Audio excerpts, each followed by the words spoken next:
Hello guys, Fuzz here, and today we are going to be taking on Final Fantasy IX's toughest boss battle. This is the optional boss known as Ozma. How's it going to go? I've no idea, but stick around and we'll find out together. So feel free to skip ahead if you want to just watch my encounter with Ozma, but if you want the tactic I'm going to be using, then listen carefully. We are going to have to prepare quite heavily for this encounter, which I have already done so. If you've been following this walkthrough all throughout since the beginning, then you should have done the Friendly Creatures side quest. This is very important because this boss's most damaging ability is Doomsday, which does maximum damage to the whole party, and it also heals the boss for maximum amount, which isn't good. So we're going to equip our party to absorb or protect against shadow, similar to how we did with the Hades encounter. But if you've done the Friendly Creature side quest, then the Doomsday ability actually damages the boss for maximum damage, which is nice. And the other advantage of doing the Friendly Creatures side quest is that you will not have to equip the Long Reach ability on your party in order to attack the boss, which basically frees up your magic stone, so that is completely useful, of course. So what else is there? Yeah, that's basically the first thing you need to do then, is to do the Friendly Creature side quest, which you should have done by this point. And then it's just about equipping your character. Make sure they're nicely leveled up. If you're going to be too low level, this is going to be completely and utterly harder than it needs to be. Although health figures don't really matter too much. If the boss is going to kill you, the boss is going to kill you. But, you know, you don't want to be too low on health either. Right, this guy does a load of status attacks. So you're going to want to have Queen in your party in order to have the Angel Snack ability. Once again, we use that on Hades. And if you watch that, you'll see how well that worked. Very nice ability. And then basically you want to throw some magic stones into status defending abilities, although don't bother putting them into body temp, locomotion, jelly, loudmouth or insomniac. You are going to want to stick them into antibody, bright eyes and anything else that's contrary to the ones I just mentioned. After you've defended against statuses, on Sedan, make sure you have Master Thief and Bandit. We're going to want all 4 items that this boss is holding, which is the Elixir, the Robe of Lords, the Dark Matter, and the Pumice Piece, if at all possible. And then after that, Auto Haste, Auto Regen are both very important. On your casters such as Queener and Ico, then half MP. And if you've got any stones left, then Auto Life will also be a bonus. You might want to equip Counter and Return Magic if you have anything left, but don't go out your way to equip those, although you can, then they can have some use. In order to access the boss, we need to go to the Chocobo's Air Garden, so find the shadow on the world map. If you've visited here before, then you'll see it on the world map. It can appear in a random location, but it will be there. And then use a dead pepper over the shadow to access the Air Garden. Right, that's how we prepare now for the boss itself, which works differently to all the other fights in the game. The reason for that is it has a very complex AI script. Anyway, when you're ready, speak to the field icon that's up by this weird rock formation, and Mean here will come and warn you about the dangers ahead. You ignore those, of course, and enter the encounter. So, how does the AI work? Well, this boss has a whole number of attacks up its arsenal, many of which are completely damaging. Some of those attacks it will only cast if they're going to have an effect on the party. One of those attacks is level 4 Holy, which is an AoE ability which casts Holy on any character that has a level of a multiple of 4. And level 5 Death, which you should be familiar with, is the same AoE level 5 Death attack that we've come to get used to by this point.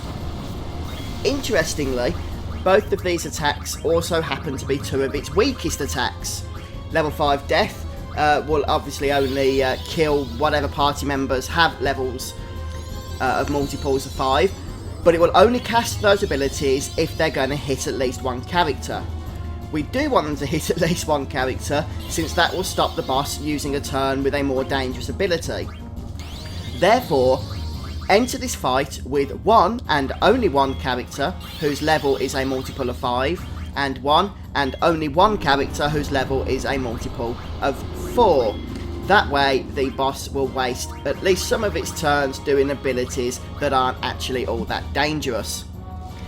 The next part of AI that this boss has that's a little bit unique and different to the other encounters that we have in the game is that this boss will always attack first every turn, which means when you select an ability to attack the boss with, only attack spells this works with, not with other abilities like healing and what have you, but when you choose to attack the boss with any offensive ability, it will always take its turn first. That means that it's going to be attacking a lot.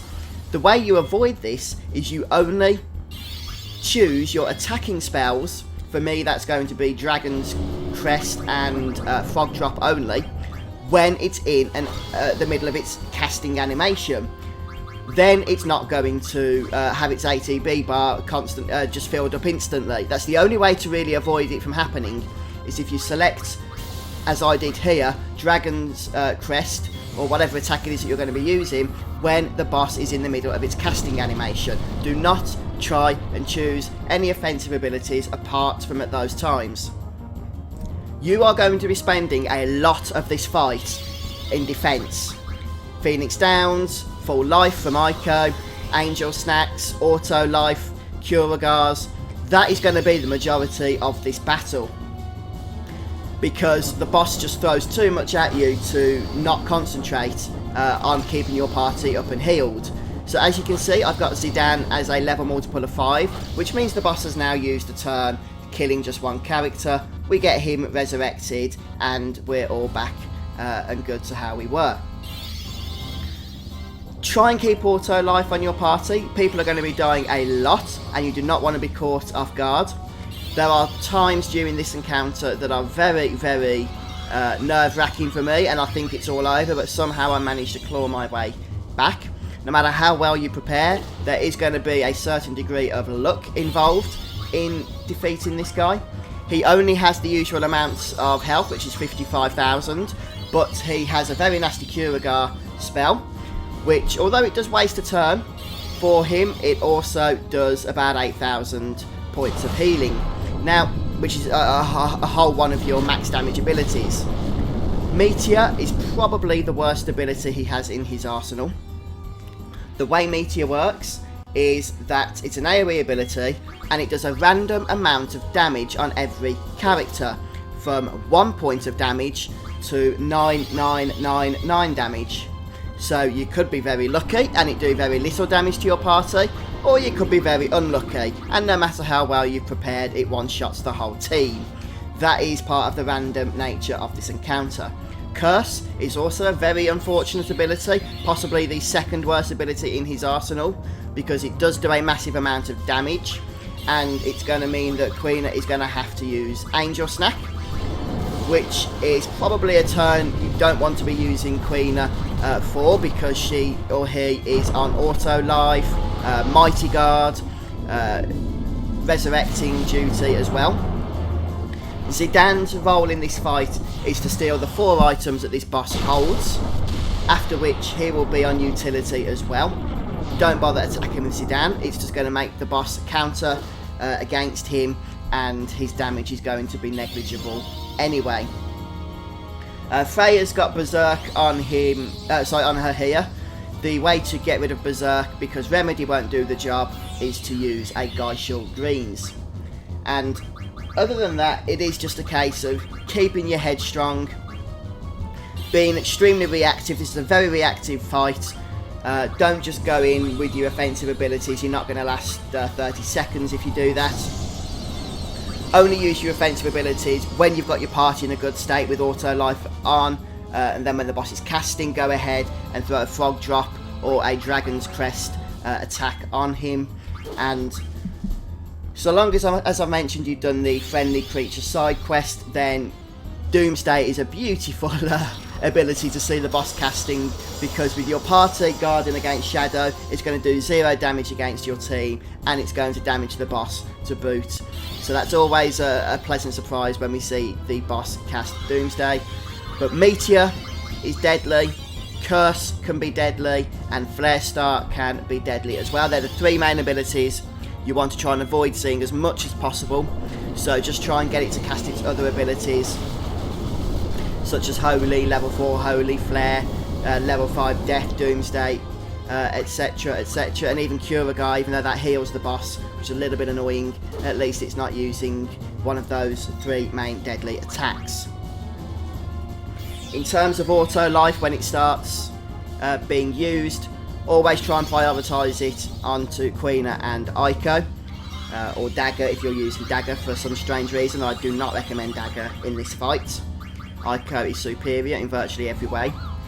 And then obviously Aiko can use full life to bring the other party members back as quickly as possible at full health.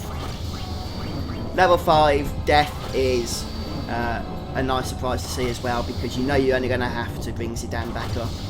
Although it can be a bit of a nuisance if for whatever reason Zidane is the last one standing. Or of course whichever character in your team has a level multiple of 5. It doesn't have to be Zidane, although make sure it is only one character. The same with your level 4 character.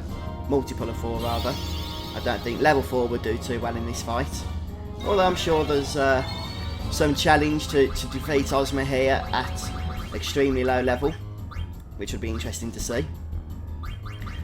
But if for whatever reason Quina doesn't have to cast auto life because everybody has it enabled, then you can use Quina to either use Frog Drop or Mighty Guard, which is useful against abilities such as Holy or Flare.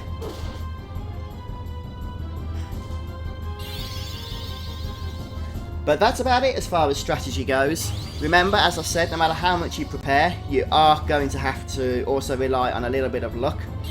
You do want to steal that pumice piece. Don't worry so much about the other items, although they are all very nice. Just really try and get that pumice piece. Defeating this guy also nets you a pumice as well, so you won't have to use your pumice pieces at Hades to synthesize, since you get the one you need for Dagger's summon ability, Arc. But I'm going to be quiet now, guys, and let you enjoy the rest of the fight. So hopefully you'll enjoy this. You'll see there's some very close calls here where it looks like it's all over, but somehow we manage with a little bit of luck to get a Doomsday or something at the right moment to just give us a chance to resurrect back up and what have you. So I'm pretty sure this guy does do his abilities on a cycle, although depending on how the AI is working at that particular moment might change it. For instance, if you don't have a level 5 character, it will skip that ability, level 5 Death, or depending on if you attack before its ATB bar's filled up and it fills up instantly.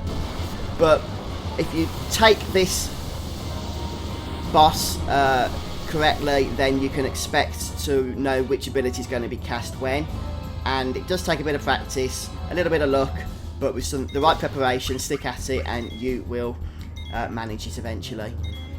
Anyway guys, I've been your host Fuzzfinger, and I'll see you soon for what is probably going to be final episode of Final Fantasy IX. Oh, it's been such a enjoyable experience. This has playing through this game after so many years, but it is coming to a close now, so enjoy the rest of Ozma, and I'll see you soon as we take on the final bosses of the game. Bye guys, take care.